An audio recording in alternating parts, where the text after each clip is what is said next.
The piranha is a species of fish known for its predatory nature. It is recognized for its large, sharp teeth. It has razor-like teeth lined up on both its upper and lower jaws, which are attached to powerful muscles. Once they clamp down tightly on something, it's impossible to escape. The piranha tears off large chunks from prey much bigger than itself, and they all move together as a group. In fact, China's story closely resembles the struggle of piranha fish in a river. In the 20th, in the middle of the century, China had to struggle with economic obstacles, external pressures, and internal problems. Western countries implemented economic containment policies to prevent it from opening up to the outside world, and the Soviet Union wanted to take it under its control. During these times, China learned to be patient, to heal its wounds, and to always move together as one in order to survive in the river. From the economy to technology, it also underwent a massive transformation in everything from industry to trade during these years. Its goals were not just to survive, but to dominate the river, in other words, the world.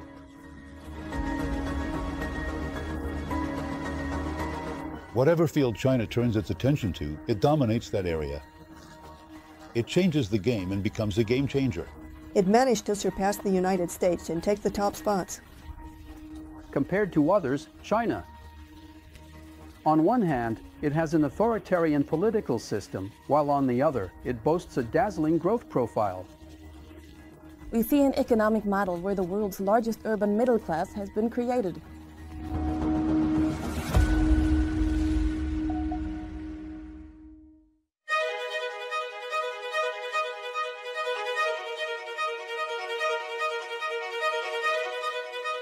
In the fall of 1949, when Mao Zedong took the microphone at Tiananmen Square, the People's Republic of China was officially established.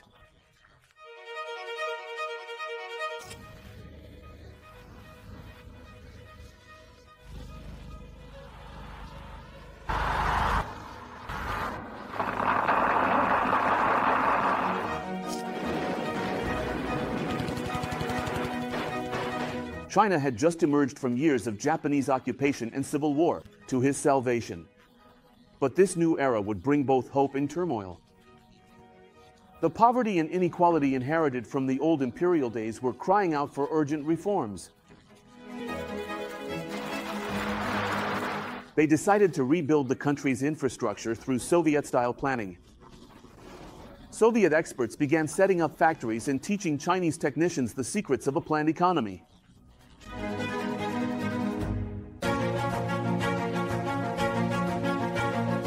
However, in the 1960s, the Soviets' big brother attitude and Mao's desire for independence brought the two countries to the brink of an ideological split. This rupture was distancing China not only from the Soviets, but from the entire socialist bloc. Mao's new goal was to eliminate Soviet influence and create a new economic leap forward with the Great Leap Forward project. He dreamed of starting the Industrial Revolution from the villages.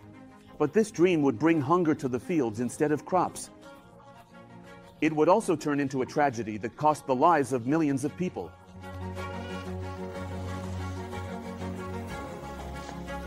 As the storms of the Cultural Revolution swept away traditions, a new society was being built under the guidance of Mao's Little Red Book. But things were going badly in the economy. For Piranha, who had withdrawn into a shell for many years, the time to get involved in the economic and political currents of the outside world was slowly appearing on the horizon. Even though China was governed by a communist system and a single-party rule, it experienced the crises of development intensely during the 1960s. During the Cold War era, toward the end of the 1960s, in fact, both among Chinese politicians and the country's economic elites, a decision was made. They would seek reconciliation with America. Chinese people are wonderful people. American people are wonderful people. There are those we fought against in the past. Today, there are also great differences. To bring us together, most of our relationships are actually about these differences. In history, we actually define this as a period when the Cold War was truly broken. Indeed, in 1969, relations between the Soviet Union and China began to deteriorate. And right around those years, the United States developed a major diplomatic initiative, first with Henry Kissinger, then with Nixon's visits, to establish bilateral relations. After Mao's death in 1976, the search for a new direction would reshape the fate of the country.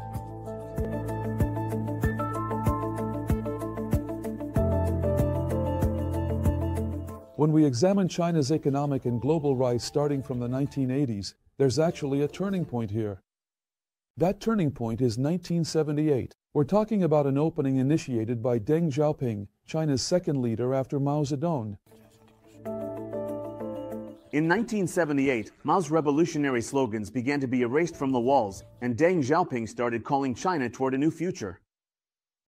But this did not mean submitting to the West's ruthless capitalism. On the contrary, it was time to use it, to ride that wave. China would chart its own path on the back of that wind.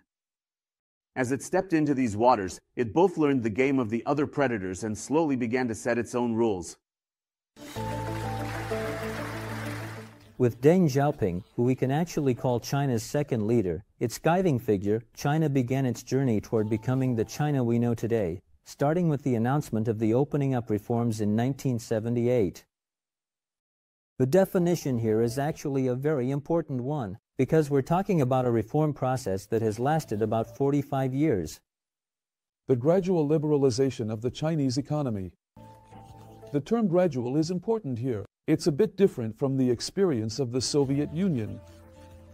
I mean, when we look at the Russian Federation after the Soviet Union, there was more of a shock transition there, like privatizing everything overnight and so on. At the core of this, of course, is a major strategy called the Four Modernizations, which was introduced during the Deng Xiaoping era.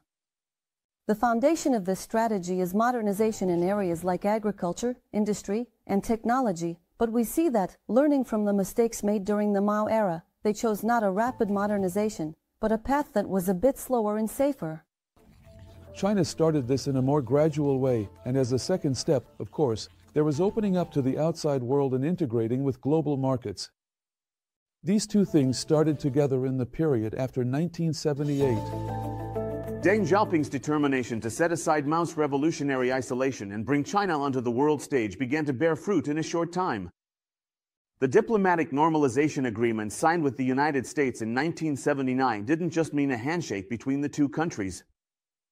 At the same time, it would also represent an unexpected rapprochement between the capitalist and communist worlds. This relationship resembled more of a chess move guided by interests than an ideological friendship. Texas had its eyes on Deng Xiaoping.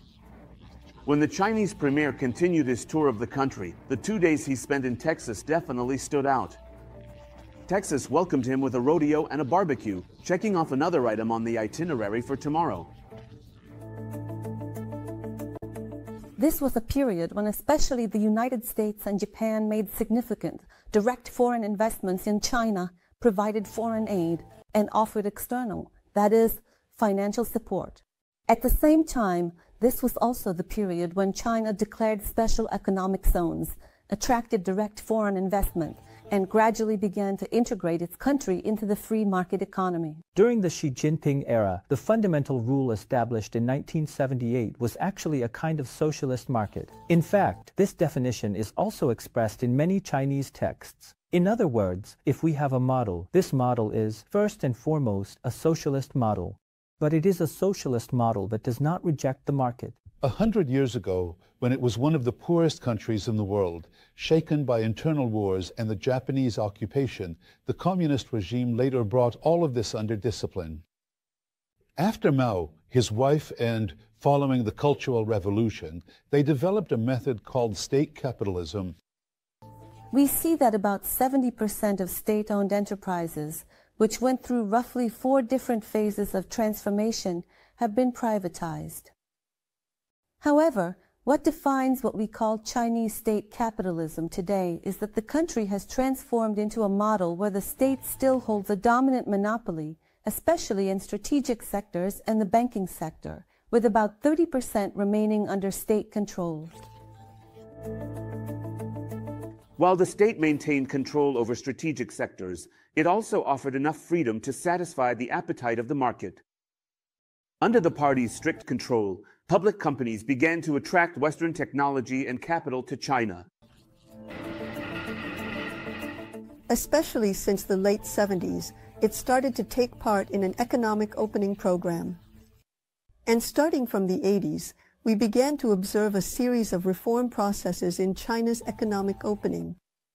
Export has been at the forefront since '78, and of course, a huge production capacity was created as part of the strategy at that time. To make use of this, it was necessary to open up to the outside world. It was a period that especially attracted global capital to China, turned technology and knowledge into an advantage thanks to cheap labor, and at the same time drew in cheap raw materials to China. What was the advantage? Low costs, mainly a huge market. At the same time, by making good use of this low-cost advantage in the manufacturing sector, by producing at low cost, and of course by opening up to the outside world, not just in one direction, but by focusing on exports and channeling production toward exports with a cost advantage, while also attracting foreign investment, many countries, from the United States to European nations, took advantage of investment opportunities in China.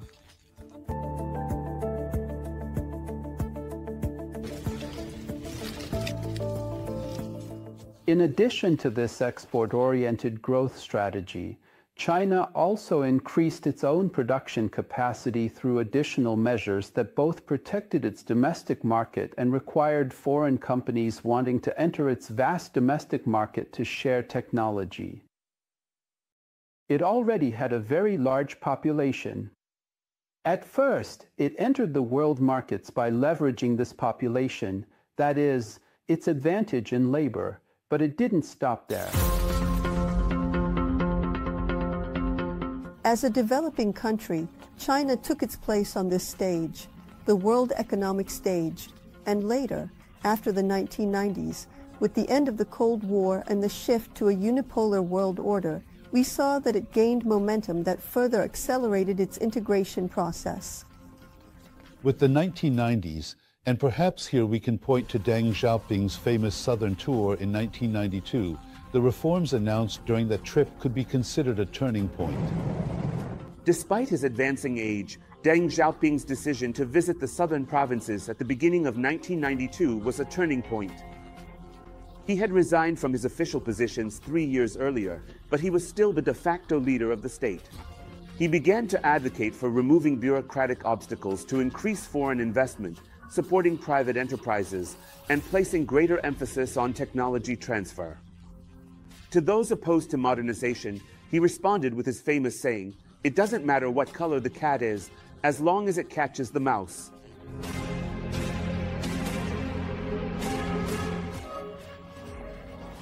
You might say, "There's no water, this is cancer, you see this fight, this calculation, and so on."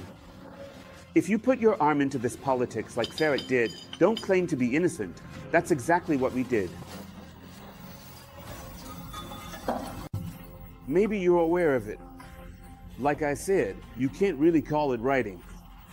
I mean, are you asleep or something about Russia? By the 2000s, under the leadership of Jiang Zemin, China was finally ready to show its teeth in the powerful currents of global trade. The legacy of Deng Xiaoping's reform and opening up policies had been inherited. Economic reforms, on the other hand, were gaining momentum. However, rural-urban inequalities and social tensions had not disappeared from the domestic political agenda. Meanwhile, the West had started to see China as a production base relying on cheap labor. They would soon realize that this player, which whetted the appetite of the global market, was also ready to impose its own rules. So, first of all, with the unipolar world order, what the United States wanted was to somehow integrate both Russia and China into the world economy. Making them part of the World Trade Organization was one aspect of this, as you know. The World Trade Organization is already one of the institutions of our rules-based liberal world order.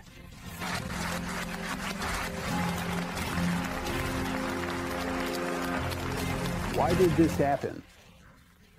This decision was made in line with that perspective. At that time, Those who supported this believed that integrating China into the world economy would eventually create a middle class in China, and that through this growing middle class, China would become more democratic. Interestingly, China neither democratized nor internalized the democratic institutions or legal norms as we know them in the West. Instead, it introduced an alternative set of rules and norms.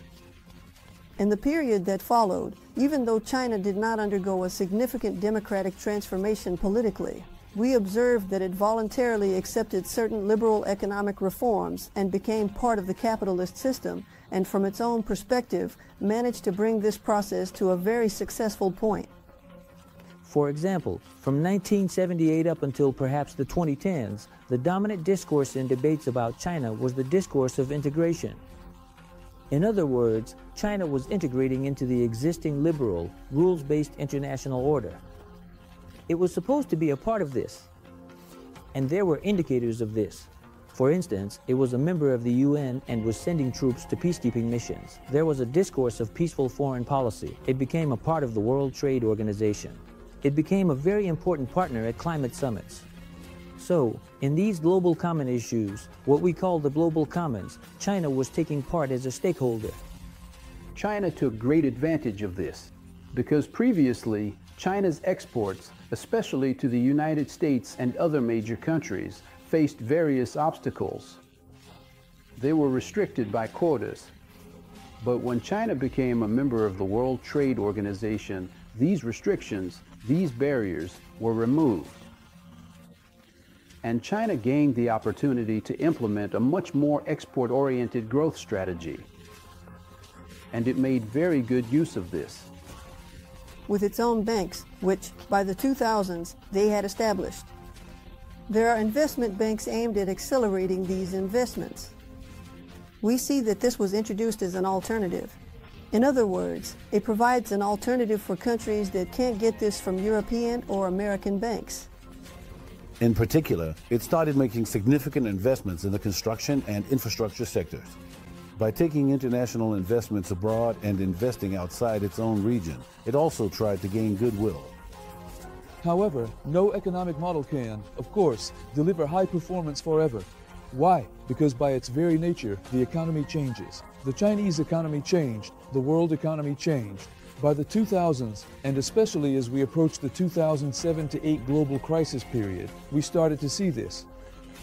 The returns from producing these low-cost, labor-intensive, simpler products in this way and exporting them to the world are still continuing, yes. However, these returns are gradually weakening. In 2008, the world was shaken by the news of Lehman Brothers' collapse. The outbreak of the mortgage crisis in the United States turned into a tsunami that spread its effects far beyond its borders. The free market system, which the West had long taken pride in, suddenly found itself confronted with its own internal contradictions. The crisis that erupted on Wall Street caused widespread damage, reaching from Europe's banks all the way to Asia's factories. 2008 went down in history as the year capitalism hit a wall. New systems and different balances of power would emerge from the wreckage. After the collapse of Lehman Brothers, one of America's largest banks, which occurred in September 2008 and is considered the biggest bankruptcy in history, negative news continued to come from the sector.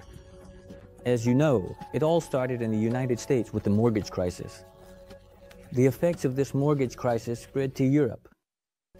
In the early 2010s, the European Union experienced major debt crises, including events like the bailout of Greece by Germany and the EU. China watched all of this from the outside and took away the following message: an export-centered economy is not sustainable.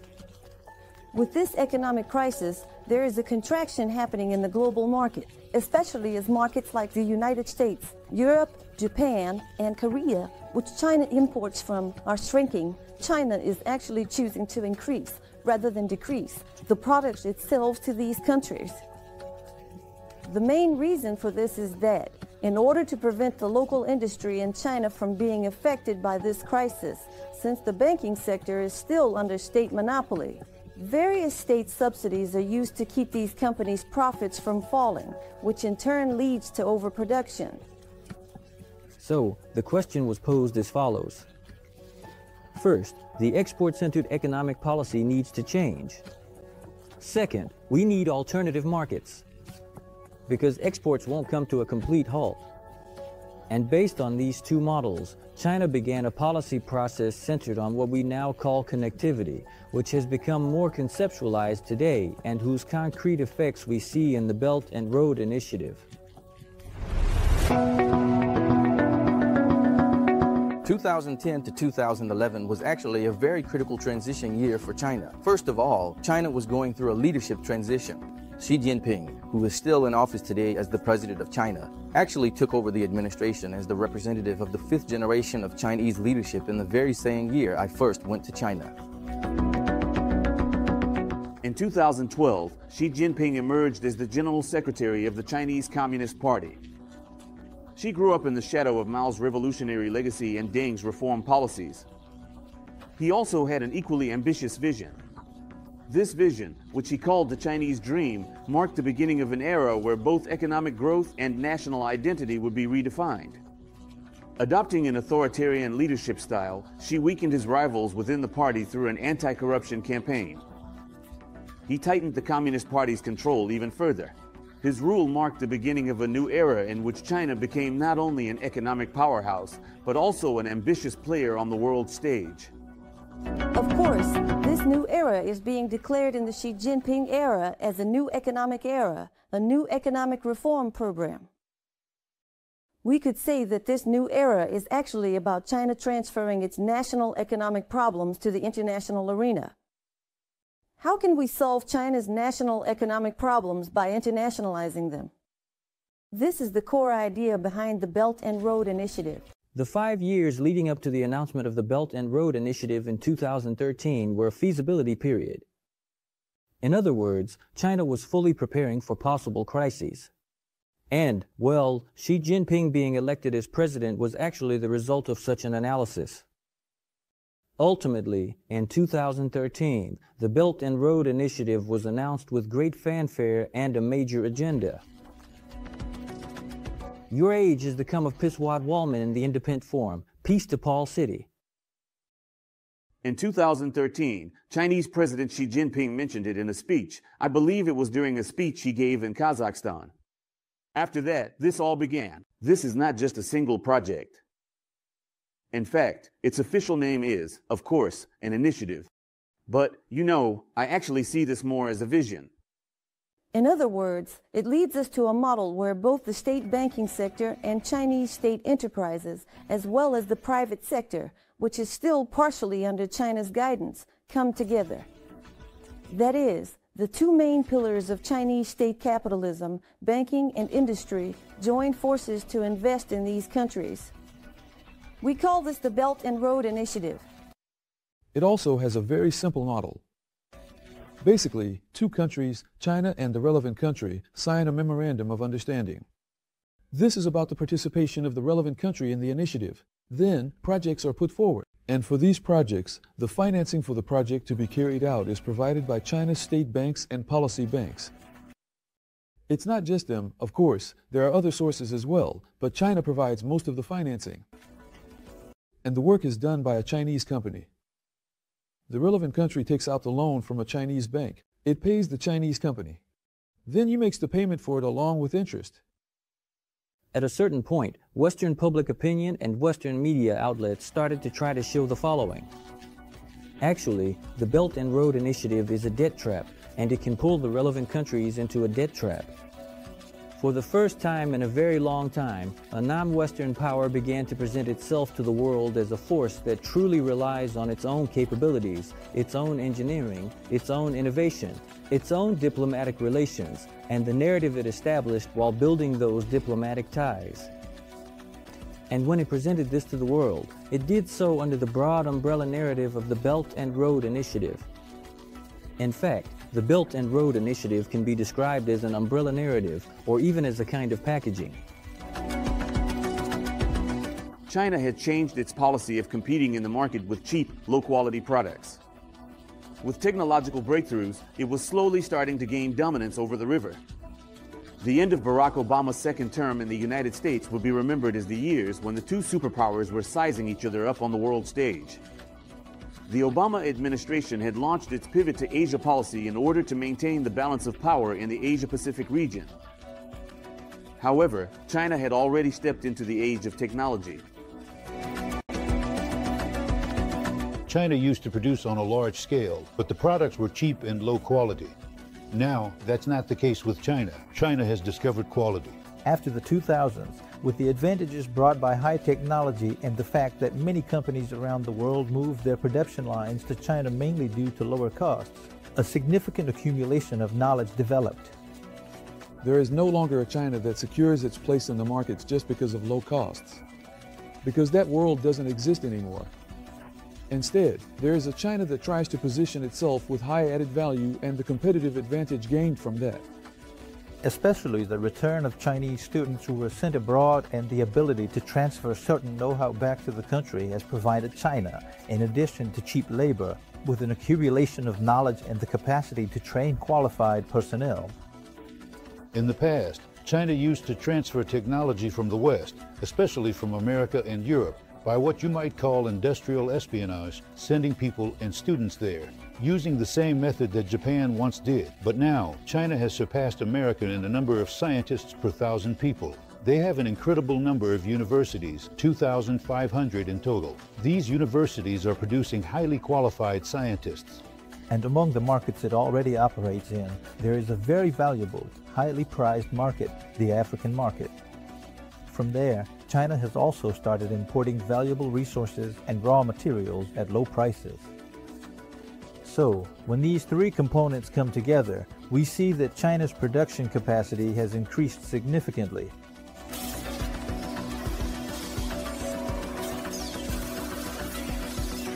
In 2015, a plan called Made in China 2025 was introduced, and within 10 years, that is, from 2015 to 2025, up to next year, China aims to become a world leader not through low costs, but through high technology in 10 designated sectors.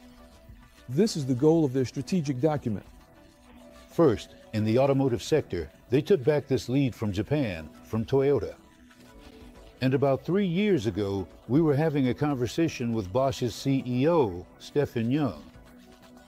In the China 2035 document, their strategy paper, China has developed strategies to take the lead in 14 sectors worldwide, and that's what Stephen Young says. In fact, during the Obama era, the United States introduced mega-regional trade agreements like TTIP and TPP in order to put up barriers, contain, or control China's rise as an economic superpower, and to ensure that the U.S. could continue to exist as a rule-setting nation. However, we see that the economic policies implemented by Trump, who came after Obama, moved in a direction almost completely opposite to what Obama had put forward. During the Obama era, there was an approach in which the United States, together with the European Union and the West as a whole, still claimed and took steps to maintain its role as a rule-maker and rule-setter for the international economic order. In contrast, during the Trump era, we saw a shift toward a somewhat different policy. The Donald Trump era marked the beginning of a period of conflict between the United States and China that would come to dominate the global stage. The United States, together with its Western allies, began efforts to curb China's rise. Trump's America First policies defined China not only as an economic rival, but also as a threat challenging the global order. Tariffs, technology restrictions, and tough diplomacy were the main weapons in these tensions. President of the United States, Donald Trump, as part of a 13-day tour of Asia, he visited the People's Republic of China. Of course, as China grew, it started to become a source of concern, especially for the United States. And today, we have started to see tougher policies toward China, policies aimed at balancing or even limiting China's rise. What we see as the starting point of the trade wars was Donald Trump imposing additional tariffs of up to 25% on certain Chinese products. the tariffs imposed on China were initially applied to a few different sectors. For example, starting from dishwashers to certain products coming from China, like solar panels, they gradually imposed these additional tariffs. When we evaluate the policies implemented during the first Trump administration, we see that these additional tariffs had several outcomes. First of all, since Chinese products are naturally cheaper, American consumers who benefited from these lower prices started to pay more once the additional tariffs were imposed. So, it's fair to say that there was a negative impact on American consumers in terms of prices. Now that China is asserting its power, it no longer feels the need to hide it like before. In fact, a Chinese journalist once said, "You can't hide a big elephant behind a sapling." For example, with these price increases and the resulting drop in demand in America, we see that there has been a search for alternative markets. China is increasingly turning toward Russia and other countries in Asia. So it's possible to say that they are actually making an effort to replace the market loss in America with other regions. There is a mutual dependency at play, but there are situations where one side is more dependent on the other. We're now in an environment where this dependency is being used as a tool of leverage or sanctions against the other party. We see this most clearly in the field of technology. So, if you want to reach a certain level in technology and be competitive, you can't afford to be this dependent. One of the clearest examples we've seen in the last 3 or 4 years is China's rapid efforts to build up its own capacity in areas where it has been dependent on foreign technology until now. It's also a period when China has been focusing more on new energy vehicles in its trade with the world. Here, they're actually taking a bit more control. When it comes to the story of electric car batteries, the real game changer in these cars is the battery technology, and something very interesting has happened. As you know, over the last 10 years, this story actually starts from the ground. It's about extracting and processing rare earth elements and turning them into an electric car battery. Now, China has seized such an opportunity and taken it into its own hands. Starting from the ground all the way to the showroom, they've reached a point in the supply chain where, to put it bluntly, they don't have to answer to anyone. They rely entirely on themselves. With an incredible growth trend, they first became the world's second largest economic superpower, and then managed to surpass the United States to take the top spot. China was not going to back down in the face of trade wars and technology restrictions. On the contrary, it continued to grow by increasing its production capacity, strengthening its allies in the Asia-Pacific, and creating new trade corridors. It focused on creating its own giants in the field of technology. With companies like Huawei, Tencent, and Alibaba, it increased its competitiveness in the global market. This rise was not only economic, but also presented an ideological model. It was creating an alternative that challenged the West.